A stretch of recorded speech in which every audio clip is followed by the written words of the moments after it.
Welcome, folks. This is Tom O'Brien of TFNN. We go 5 days a week. We go 9 hours a day. We go 24 hours a day on the internet at TFNN.com. Always remember, folks, whatever you think about, you bring about. Whatever you focus on grows. Hope everyone had a great weekend, safe weekend. Let's make it a great week, folks. And, of course, we all set the clocks ahead. All you folks up in the Northeast, you're going to have, we're all going to have a little more daylight, but up in the Northeast, it makes a big difference at this time of the year. Let's take a look at one of our 4 agreements. Don't take anything personally. Your truth is personal to you. Your own opinions and point of view reflect your own agreements and are personal to you. It is no one's truth but your own. Market-wise, let's take a look at it out here. We had the Dow Industrials up 50, Nasdaq up 8.5, S&P's up 6, gold contract up $2, trading at $1,579 an ounce. Silver up 12 cents at $28.96 an ounce. Platinum flat at $1,604 an ounce. Copper up a penny at $3.52 a pound. Light sweet crude flat at $91.87 a barrel. Bonds down 3 ticks at 140.29. King dollar down 131 at 82.60. That baby's pulling back with lighter volume. Euro up 34 ticks at 130.38, and the yen up 30. Once again getting weaker at 96.30. 96.30, pretty amazing. Our phone number is 877-927-6648. Give us a call, folks. Want to know what's going on in your world? In the world of the S&Ps, let's take a look at them. What do you got? You have another day, you got another higher price, you got another lighter volume. It's pretty wild. So you're at 1555. You did 596 million. Bottom line, you shot by about 700 million, but bottom line, you got up higher. Dow Industrials. We take a look at the Dow. What you have with the Dow is this. Dow climbs up also $50. No juice behind the move, but guess what? You got up there. Nasdaq Composite. We take a look at the composite. Composite right now is at the 32.52. It's over the September 14th level, which is the 31.96. 1.6 billion versus 1.6 billion. Now, if we go over to the SPY first, let's do a few of the ETF structures. This is what you have. SPY, 73 million shares today. Bottom line, each and every time you get higher, you get lighter volume. You know, this is not going to end pretty. That's the bottom line, folks. Because the stretch now is slow, but yet each and every day you're adding price on here, no doubt about it.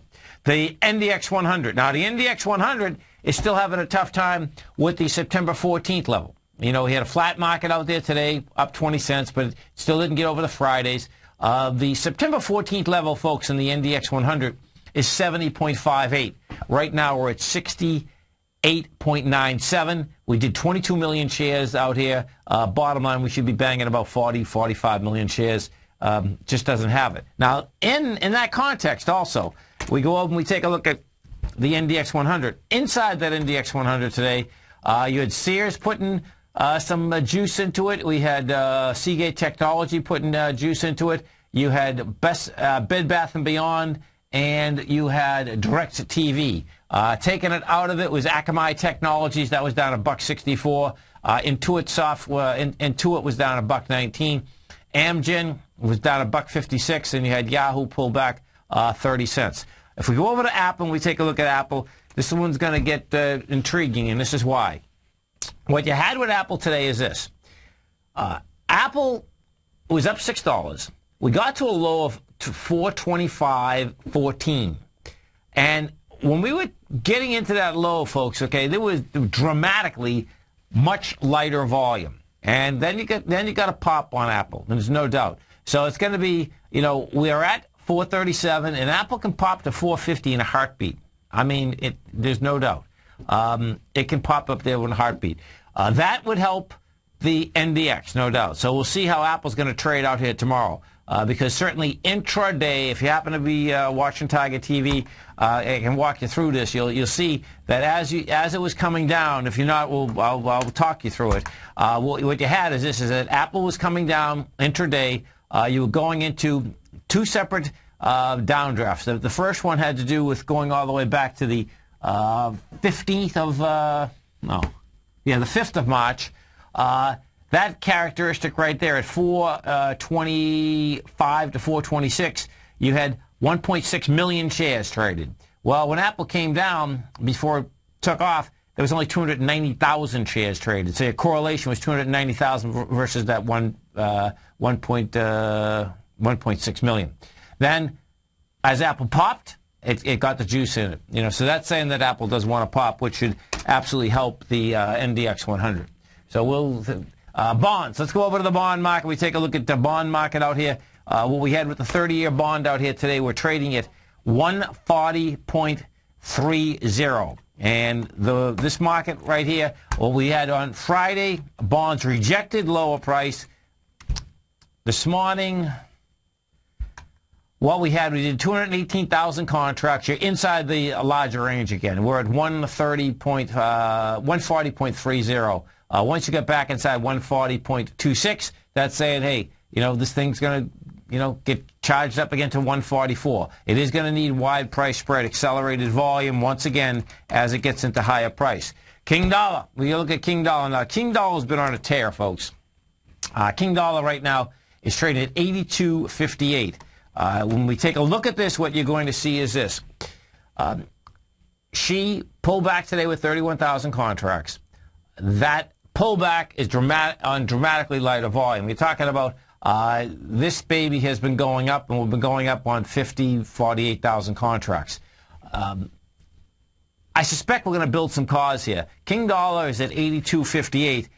When you put this on a larger chart, what is set up here, folks, is not only just the next swing point out here, which is the 84.25, but this looks like to me a very large ABC structure in the way up.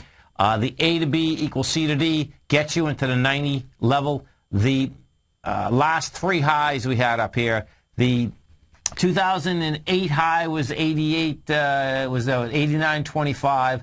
The 2010 high, 9 high was 88.70, and the 2010 high was 88.80. That baby's set up to make that run. So it's going to be interesting watching how it makes that run. Because if you make that run with conviction, like it's been happening, bottom line is that that's going to be a heck of a move. And that move, of course, will take the euro dramatically lower. The euro right now, a counter trend bounce out here today. The euro has been going straight down. The euro is up 36 ticks right now.